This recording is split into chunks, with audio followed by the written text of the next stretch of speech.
The transfer portal had some big names come off the board over the course of the weekend. And let's just start with let's go in chronological order here as best we can. On Friday, Oklahoma got a massive transfer portal recruiting win and landing Dominique Williams. Now, Dominique Williams played at TCU previously, was an honorable mention for Big 12 Lineman of the Year this past season. He's 6'2", 320 pounds. He has proven production with multiple years of eligibility left should he choose to take them. Oklahoma won his commitment over Texas. Now, this was the kind of player, in my opinion, if you're out there in Norman, this was a gotta-have-it kind of recruitment.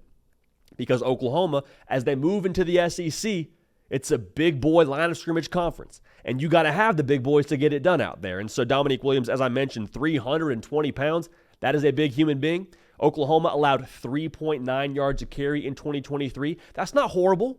That's like upper middle of the pack when it comes to the national picture. But in the SEC, it's going to take a little bit more than that in the trenches to get it done. Now, Oklahoma defensively, I think, has a lot of pieces behind Dominique Williams, and their job is only going to get easier by having him on the field. Like Jaron Kanik and Danny Stutzman now will have a much better picture of which holes to fill because of the push that you get from a Dominique Williams. So all in all, massive win for Brent Venables, showing his teeth on the recruiting trail, landing Dominique Williams, one of the top players in the transfer portal, one of the top defensive linemen in the transfer portal. So vibes are high in Norman, as they should be. Simeon Barrow Jr.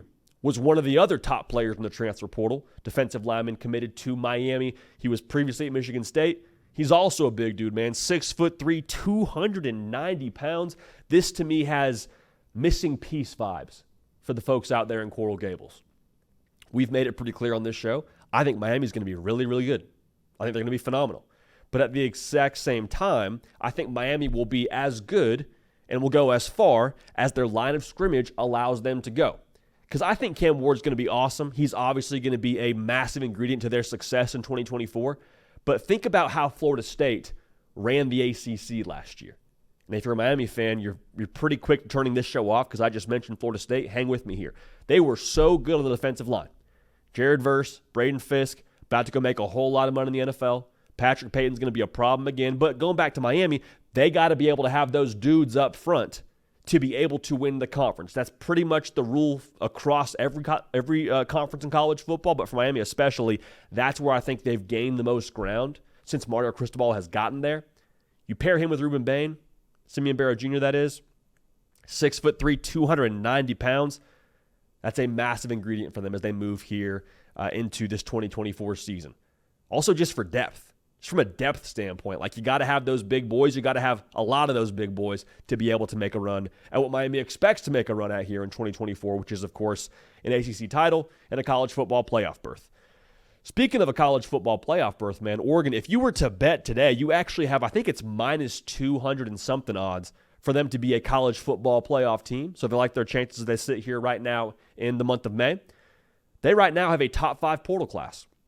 And I would have to imagine a large part of that top 5 portal class has to do with the 2 commitments they got over the weekend in defensive lineman Derrik Haron from Michigan State and Payton Woodyard from Alabama. Now, Derrik Haron, we'll start with him.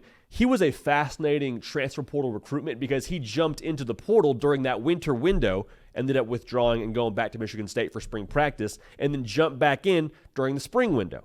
Now, Pete Nakos, follow him on Twitter if you haven't already. Been all over this recruitment, and he told us on this very show, hey, USC and Colorado got the visits during the spring, but do not count out Oregon and Ohio State because those were 2 schools that he had a lot of communication with during that winter period. So Oregon, they didn't have all the buzz during the spring, but that relationship that they created during the winter period obviously paid dividends here as they landed Derrik Haron. He's a Big Ten player, clearly coming from Michigan State, joining a team that is headed to the Big Ten, and not just Big Ten in the sense of, oh, he played in the conference. I mean, like, he is one of those kind of players at 6'5", 320 pounds that you have got to have to be able to be successful on the line of scrimmage. Because Oregon, they're going to have some pass rushers now. Jordan Burch, going to get after you. Mateo Uiagalelei, he's going to get after you. But to have someone in the middle, and to have someone of his size in the middle, help solidify that line of scrimmage, that was huge for Oregon to be able to land him. Similar to Simeon Barrow Jr., kind of a missing piece kind of feel to Oregon and what they want to do in 2024. Payton Woodyard, I don't know that he falls into that short-term signee category because he actually did spring practice at Alabama, was awarded to be one of the most improved true freshmen at Alabama over his spring practice there. Transferred to Oregon. This was one that Steve Wiltfong and Pete Nicholas were all over as well from the jump, but he was playing high school football last season. So he hit the portal, obviously, after Nick Saban and trying spring practice. So Nick Saban retires. He tries spring practice, wants to go and be closer to home. Payton Woodyard was committed to Georgia out of high school at one point in time, flipped to Alabama. I mentioned that just because if Kirby Smart and Nick Saban both want you to join their football team, especially if Nick Saban's wanting you to join their football team since he coaches the defensive backs as closely as he does, that means you can ball a little bit. Payton Woodyard was a 4-star player in the 2024 class. He gets back closer to home. Oregon gets a little bit more depth in that secondary. I expect Payton Woodyard to compete for playing time early in Eugene. Massive get for the Ducks. Very, very talented player joining them out there in Eugene. Last player I want to talk about here in depth is DAngelo Pawns. He was the top player available in the transfer portal. He has committed to Indiana. Now he is following his head coach, Curt Cignetti. DAngelo Pawns was at James Madison last year and is now following Curt Cignetti, who was also at James Madison last year. This is a big recruiting win for Curt Cignetti. It's kind of a flag plant of sorts, in my opinion, being able to land a player that was from your team, that believes in you enough to follow you to your new destination in the Big Ten. DAngelo Pawns had a lot of schools he was hearing from.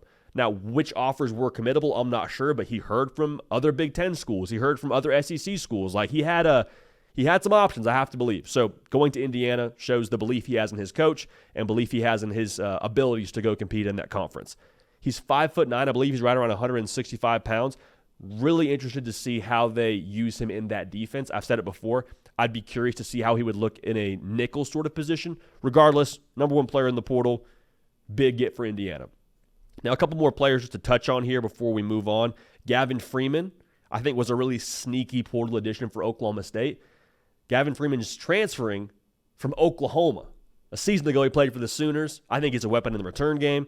He's a prototypical slot guy, 5'8", 181 pounds. I think that was kind of a sneaky get. Speaking of Oklahoma, General Booty, he's on the move. Backup quarterback at Oklahoma, saw the writing on the wall, says, I want to play. So he is hearing from schools like Samford, Louisiana Monroe. Iowa, it looked like maybe kicked the tires a little bit. We'll see what happens there, so keep tabs on him. Tyler Barron is one of the top players in the transfer portal right now that's available. He is an edge defender from, I guess you would say, Tennessee most recently, because he was playing ball at Tennessee last year, committed to Ole Miss during the winter window, transferred to Louisville during the spring window, and it looks like now is back on the market. He visited USC, also visited Miami, and it sounds like some other schools are also in the picture for his services. So Tyler Barron, we'll keep an eye on what happens to him, but he is a proven production kind of player from the SEC. Would do a lot, you have to believe, for USC and their effort as they move into the Big Ten. And Miami, they're just looking to add a lot more of those big human beings like Simeon Barrow Jr. to go with Ruben Bain. So we'll see what happens there. Also, Kwamani McLean, we'll talk about him a little bit. Not a lot of intel. He's keeping his recruitment pretty low profile. Right now, it sounds like there are 9 schools that have been in contact across the Big Ten, Big 12, and SEC combined. So he wants to make a decision in the next couple of weeks, but that's kind of the other notes when it comes to intel across the transfer portal. So again, make sure you're locked in here. We're talking portal more than anybody else, I have to believe. So if you care about the portal, care about how your roster's going to look come fall, got you covered. Hey y'all, thanks so much for watching. Subscribe to the channel here to make sure you don't miss an episode of The Hard Count. Also be sure to check out other videos on the On3 YouTube channel.